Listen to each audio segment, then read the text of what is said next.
وَقَالُوا لَن يَدْخُلَ الْجَنَّةَ إِلَّا مَنْ كَانَ هُودًا أَوْ نَصَارَى، وہ کہتے ہیں کہ جنت میں تو داخل ہی نہیں ہو سکتا کوئی اس وقت تک جب تک کہ وہ یہودی یا عیسائی نہ ہو جائے۔ اب اس کے اوپر ورڈک اللہ کی دیکھیں، تِلْكَ أَمَانِيُّهُمْ، اللہ تعالیٰ فرماتا ہے یہ ان کی من گھڑت باتیں ہیں، یہ ان کی خواہشات تو ہو سکتی ہیں، ریالٹی کا اس سے کوئی تعلق نہیں ہے۔ تو اللہ فرماتا ہے یہ ان کی وشفل تھنکنگز ہیں۔ قُلْ هَاتُوا بُرْهَانَكُمْ إِن كُنتُمْ صَادِقِينَ، اے نبی تم فرماؤ کہ اگر تم سچے ہونا تو کوئی دلیل پیش کرو اپنی اس بات کے اوپر کہ جو یہودی اور عیسائی ہوگا وہی جنت میں جائے گا اور کسی کو جنت نہیں مل سکتی، یعنی وہ کہتے تھے مسلمانوں کے لیے تو جنت ہے ہی نہیں ہے۔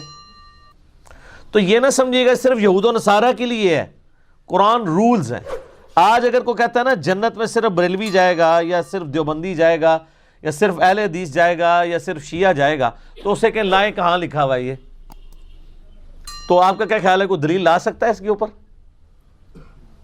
کہیں پہ نہیں ہے لکھا ہوا۔ ہاں قرآن میں لکھا ہے جنت اس کے لیے ہے جو مسلمان ہے، جو مسلم ہے۔